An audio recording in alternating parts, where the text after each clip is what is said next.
कोंबड्या आमच्या ते चिकन विक्रेता संघांचे सभासद मला काय म्हणले की अरे तू एवढा हँडसम आहे, तुझी फिगर चांगली आहे, मस्क्युलर आहे, तू काय नाही भाग घेत.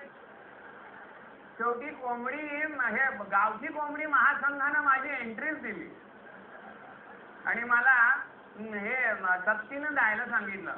हे मिस फेमिना इंडिया असते ना, तसं मिस्टर मस्क्युलिना इंडिया स्पर्धेमध्ये मला पाठवलं.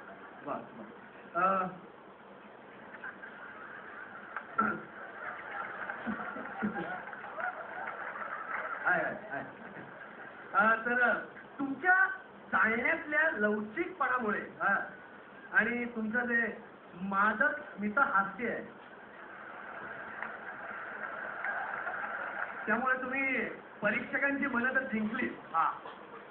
तुमची काय परीक्षा घेतली त्यांनी? नाही, परीक्षा म्हणजे काय, आमची फिगर पाहिली जाते,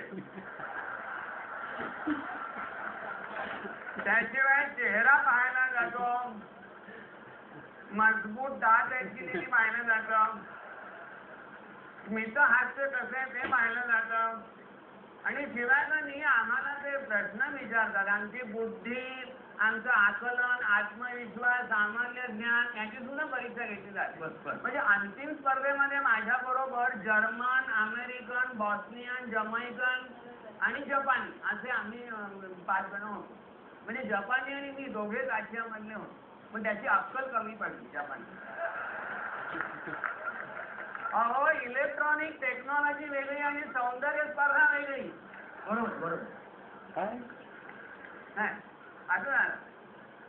त्यांनी मला मी असा माझं नाव अनाऊन्स केल्याबरोबर मी रॅम्प करून असा कॅटवॉक घेऊन आलो.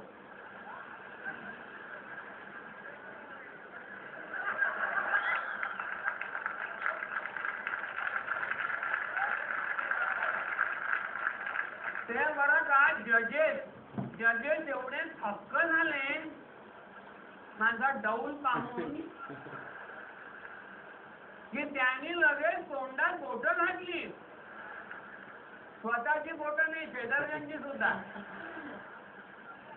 मग मला प्रश्न विचारण्यात आले, ते काय रे बाबा, तुला जर क्राऊन दिला आम्ही तर तू काय करशील? मी ताट घेऊन उत्तर दिलं, शोषितांचं दुःख दूर करीन आणि अनाथ बालकांसाठी फंड गोळा करीन.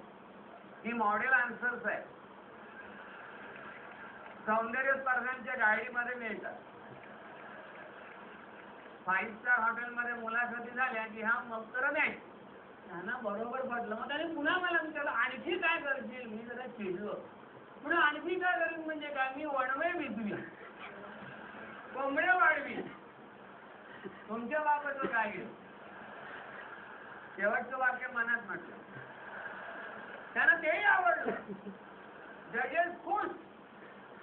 मग बरं का, या बायकांच्या ब्युटी कॉन्टेस्ट मध्ये प्रश्न विचारतात ना, मार्मिक प्रश्न शेवटी, तसे त्यांनी मला मार्मिक प्रश्न विचारले शेवटी. मी सगळ्या प्रश्नांची अगदी कॉन्फिडन्सली, आत्मविश्वासाने चुकीची उत्तरं दिली. आता प्रियांका चोप्राला नाही का विचारलं की काय ग बाई, कुठल्या भारतीय हयात स्त्रीचा तुझ्यावर जास्तीत जास्त प्रभाव आहे? ती म्हणाली मदर तेरेसा. म्हणजे मदर तेरेसा ख्रिस्तवासी झालेली नाही माहितीच नाही. आणि जजेस काय म्हणले, चुकीचं उत्तर तिने आत्मविश्वासाने दिलं म्हणून आम्ही तिथे निवड केली. वा. तसं त्यांनी मला सुद्धा विचारलं हो का, की कुठल्या चारित्र्य संपन्न नेत्याचा तुमच्यावर प्रभाव आहे, कुणाला तुम्ही आदर्श मानता? मी सांगून टाकलं, कर्मयोगी जयललिता आणि त्यागमूर्ती Lalu Prasad Yadav.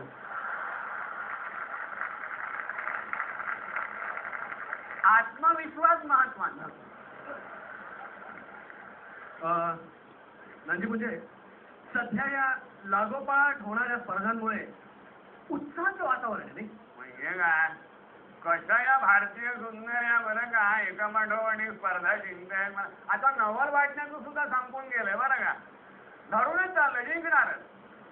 Miss World, Miss India, Miss World नंतर Miss Universe, Mrs Universe, Miss Asia Pacific, Miss Europe Atlantic, Miss Galaxy, तुझं आहे काय?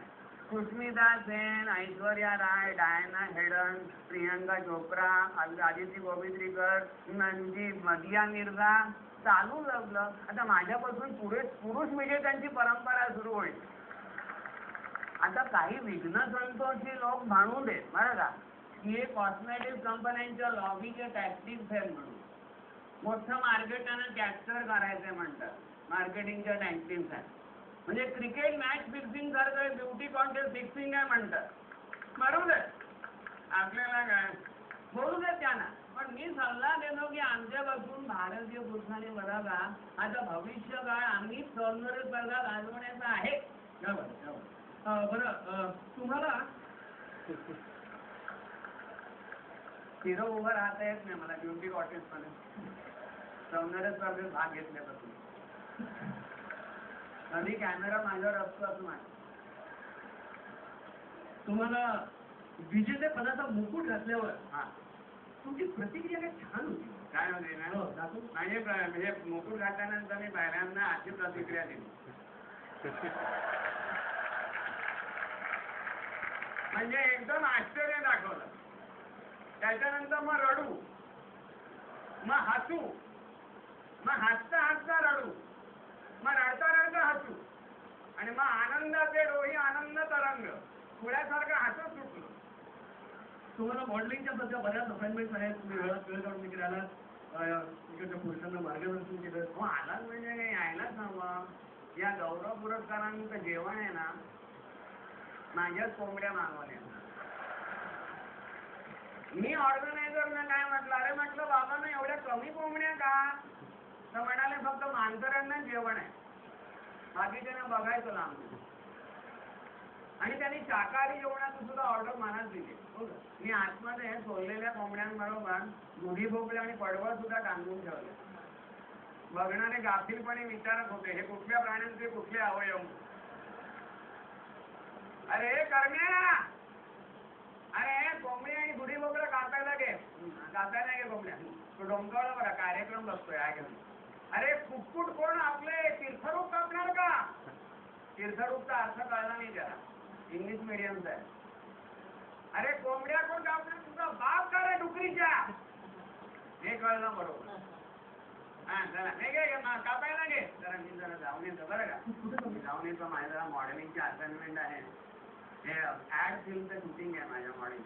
आणि फार सौंदर्य स्पर्धा जिंकल्यापासून भयंकर मॉडेलिंग झालेलं आहे. मी जाऊन परत येतोय. हे अंडरवेअर आणि बनियनची जाहिरात आहे.